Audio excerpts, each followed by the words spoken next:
दोस्तों, रावण ने रावण संहिता में मानव जीवन को सुखमय बनाने के लिए कुछ ज्योतिष उपाय कहे हैं, जिसे कोई भी मनुष्य इन ज्योतिष उपायों को अनुसरण करके शीघ्र अपने समस्याओं से छुटकारा पा सकता है। साथ ही बुरे समय को दूर भगाकर अच्छे समय ला सकता है। इन उपायों से स्वयं के गरीबी तो मिटा सकता है, मनुष्य चाहे तो दूसरे के भी परेशानियों को चुटकियों में मिटा सकता है। आइए जानते हैं जीवन को सुखमय बनाने वाला वह सरल उपाय जिसे रावण ने रावण संहिता में लिखे हैं। दोस्तों, रावण कहते हैं मनुष्य अपने बुरे समय को दूर करने के लिए अपने घर के वास्तु को मजबूत रखे, क्योंकि वास्तु पुरुष भगवान शिव का अंश अर्थात शिवांश है, जो मनुष्य की तकदीर लिखता है, तकदीर चमकाता है और जीवन में खराब वास्तु होने पर कष्ट भी देता है। आइए जानते हैं वास्तु के अनुसार कैसे घर की नकारात्मक ऊर्जा को सकारात्मक ऊर्जा में बदलें। दशानन रावण के अनुसार यदि आपको लगता है कि घर में नकारात्मकता है, ग्रह क्लेश होता है और बरकत भी नहीं रहती है, तो नकारात्मक ऊर्जा को सकारात्मक ऊर्जा में बदलने या सकारात्मक ऊर्जा लाने के लिए कुछ वास्तु टिप्स को आजमाया जा सकता है। वास्तु शास्त्र और रावण संहिता के अनुसार सकारात्मक ऊर्जा वाला घर बनाने के लिए साफ सफाई, अव्यवस्था को दूर करना, प्राकृतिक रोशनी और पौधों तथा दर्पणों जैसी चीजों पर ध्यान देना होगा। और इसी के साथ ही रंगों और अपने घर के प्रवेश द्वार की दिशा पर भी विचार करें। दोस्तों, अगर आप भी है काले जादू, भूत प्रेत, शनि, राहु, केतु से परेशान, नहीं हो पा रहा है आर्थिक उन्नति, हो रहा है धन की तंगी, कोई भी कार्य नहीं हो पाता, सफल तो आज ही पहनिए हमारे गुरुजनों के द्वारा सिद्ध किया हुआ काला धतूरा की जड़ और पाइए इन सारे समस्याओं से छुटकारा। लिंक डिस्क्रिप्शन में है। पहला, घर में लगाएं नमक का पोछा। गुरुवार को छोड़कर आप किसी भी वार को सप्ताह में एक बार पूरे घर में फिटकरी और नमक मिले पानी का पोछा जरूर लगाएं। दूसरा उपाय, फिटकरी का उपयोग घर में उचित दिशा देखकर कहीं पर फिटकरी के कुछ टुकड़े रखें। इससे भी घर का वातावरण सकारात्मक होता है। मकान में सकारात्मक ऊर्जा का प्रवाह सुनिश्चित करने के लिए किसी शीशे की प्लेट में कुछ छोटे छोटे फिटकरी के टुकड़े आदि खिड़की या दरवाजे या बालकनी के पास रख दें तथा उन्हें हर महीने नियम से बदलते रहें, तो वास्तु दोष से मुक्ति मिलती है।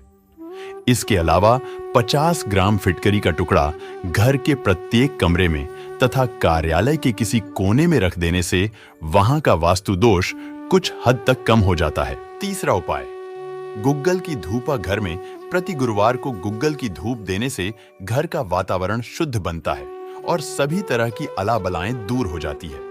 इससे गृह कलह दूर होता है और मानसिक शांति मिलती है। इससे पारलौकिक मदद भी मिलती है।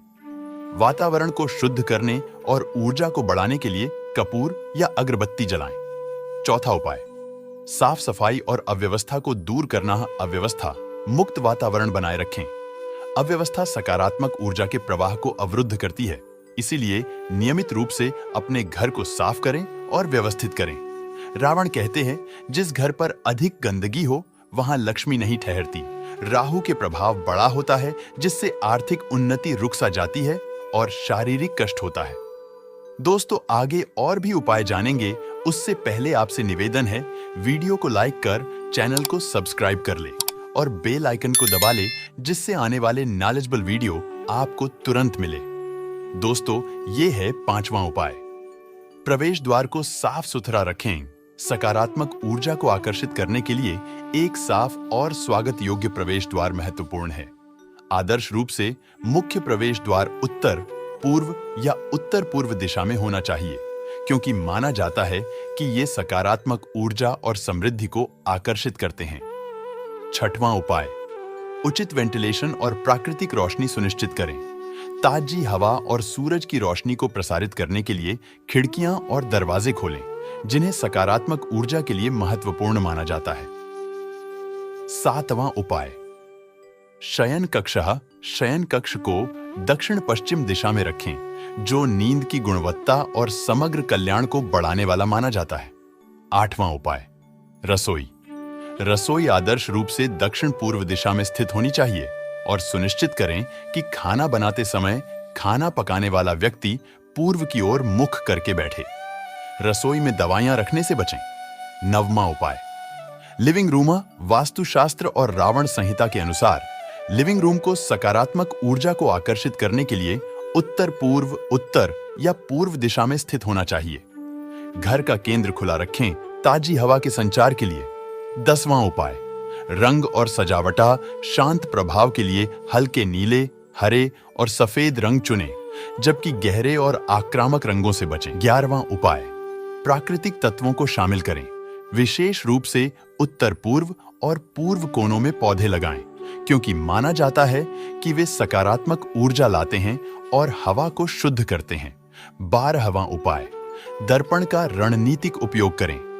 सकारात्मक ऊर्जा को प्रतिबिंबित करने के लिए दर्पण को सही दिशा में रखें, लेकिन ऐसे दर्पणों से बचें जो सीधे बिस्तर को प्रतिबिंबित करते हों।